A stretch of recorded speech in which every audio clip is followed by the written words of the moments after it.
today we are working on more missing link stuff. So I just wanted to tell you that we're going to be making S-clasps and doing a little work hardening today. So if you've been following along with the missing link series, I'm so glad you're here. Please remember to like, make a comment, and subscribe to the channel. This is very helpful for me, and I would truly appreciate that if you would. And if not, that's fine too. I'm glad you're here watching, and let's get on into clasp making. Here it says we're going to do wire clasps. Make your own S-clasp. So S-clasps, let me zoom in a little bit so you can see what we're talking about. It says flush cut the end 3 1/4 inch piece of 16 gauge wire. Flatten the end with a chasing hammer on a bench block. Grasp the end of the wire with the tip of the round nose plier. Roll the wire forward, creating a simple loop on each of the ends of the wire that face opposite directions. See figure 1. So that's this one. No, this one. Okay. Grasp the wire just under the loop with the wide end of one plier jaw or an 8.5 millimeter barrel bail forming plier. Roll the wire forward until it forms a hook shape. Repeat on the opposite end of the wire. Leave one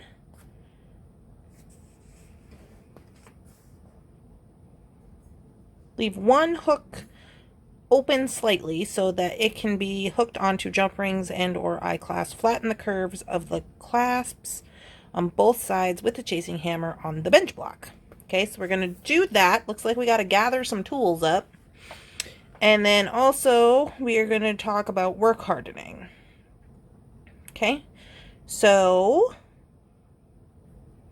oh no, this is a different one. Is this a different one?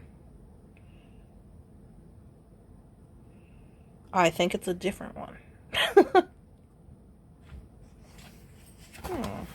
Interesting. Okay, well, let's gather our tools. It says we're going to need a flush cutter, 16 gauge wire, chasing hammer, bench block. Okay, flush cutter, 16 gauge wire. So I have some 16 gauge wire here. It is round. This doesn't, I assume this means round. If you've been following along, you know that we are learning this together. So, bear with me as I attempt to learn how to make this S-clasp. Ooh, okay. Bead along 16 gauge wire, check. Flush cutter, check. Chasing hammer and a bench block.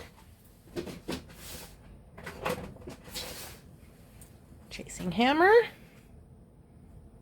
bench block. Check.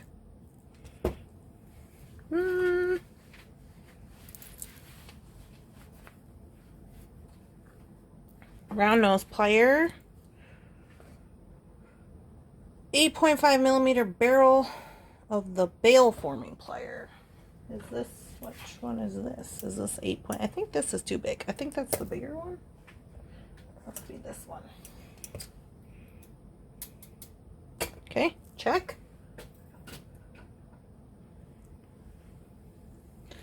Dun dun dun. Okay, that seems to be what we need. So, let me zoom out a little bit.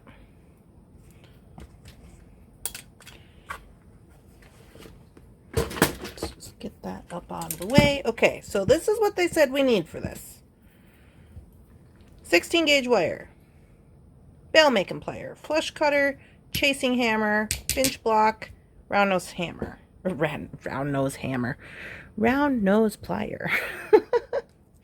Okay, so it says first we need to flush cut 3 1/4 inch of wire.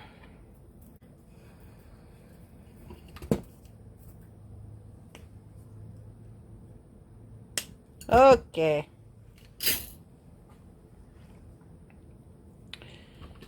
So they said 3 1/4 inches of wire. Kind of trying to straighten this out a little bit. Kind of crookedy. And then it says flatten the ends with the chasing hammer. Okay.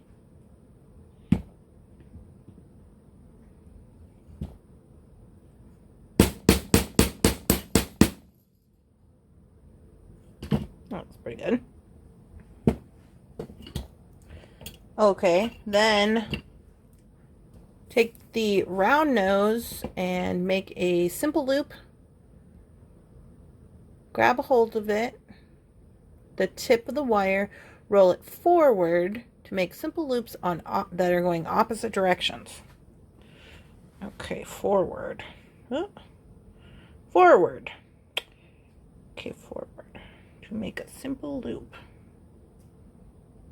Opposite directions. Okay, so I want this one to go this way. Okay. Simple loop. Check.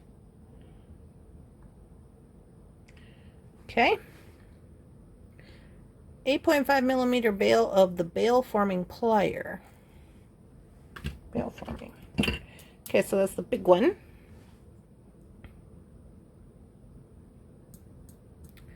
Grasp the wire just under the loop with the wide end of the plier. Roll the wire forward till it forms a hook shape.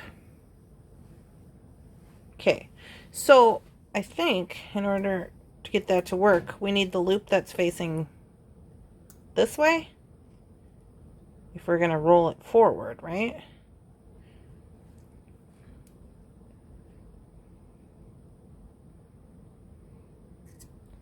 Oh, huh. Hey. All right. That looks pretty good. That looks like what they got in their photo here. Okay. On to the next. Okay, it says, repeat on the opposite end of the wire. Leave one hook slightly open so that you can hook jump rings, etc. Okay, well, I feel like I might have made my wires too long, I think. But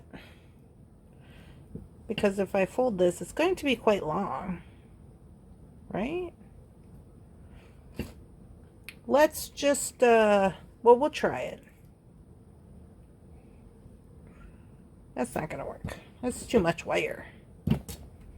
Let me flush cut this and try that again. So,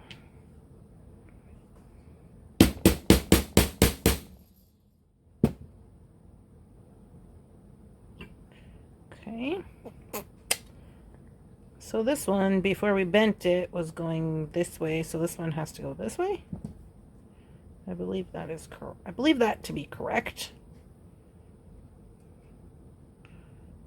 Okay. So now I should go like this, I believe.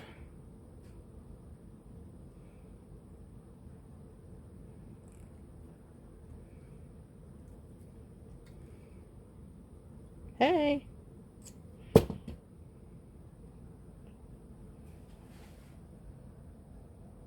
I mean, that's not bad for a first try. I think, are we done? Flatten it with the chasing hammer. Okay, well, let me make sure that I got it where I want it. It says close up one side. I think this side could be closed. Let me see if I can just get in there like this. Yeah, that's okay, I think. And then your ring would go on this side. Okay. So then it says, hit it with the chasing hammer till it's a little bit flat.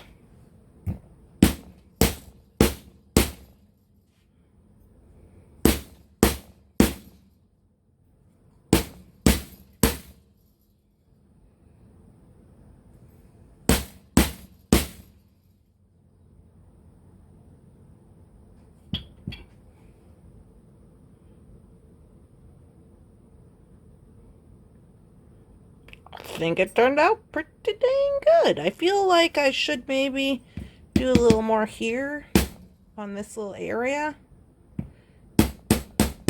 without hitting my finger. Oh.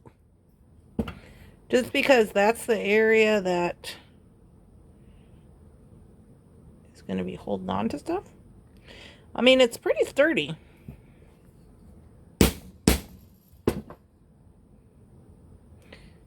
Okay, so here's what they have in the book. Now mine is a little bit, I think my wire was a little long for this portion, and my loop was a little bit big. So, okay, so I think if I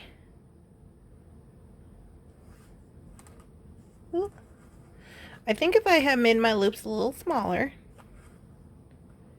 especially that one, that it would have been pretty dang good. But quite honestly, I'm pretty happy with it, having never made one of these before, and this being my first try. I feel pretty good about it. I feel like it would be usable on a jewelry piece.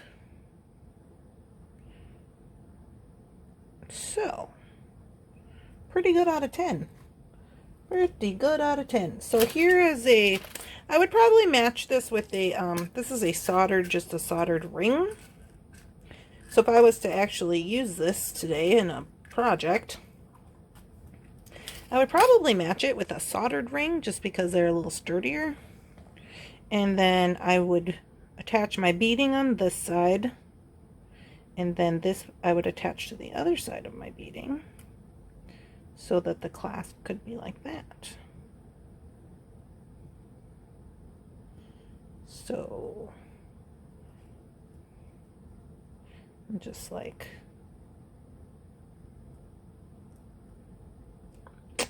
I think that it's pretty dang good. Cool. Well, leave me your comments, you guys. Let me know how you feel about this. If you have questions, comments, or concerns, or if you're following along with us in this book, The Missing Link by Cindy Wimmer, I hope you're having a wonderful, spectacular time. I am learning a lot, honestly, and feeling pretty good about it. I'm feeling pretty good about it. It's not really, the instructions are pretty easy to follow. So yeah, I hope you guys will leave me a comment and a like. Don't forget to subscribe to this channel. We are going to do all of the projects in this book. As you can see, as we get towards the back, we're going to be doing more projects. We have to first learn the skills portion, and there's lots to be learned by the looks of it. It is getting more complex as we move forward. I hope you guys are having a wonderful, spectacular beading day, and I'll see you guys again soon. Bye, y'all.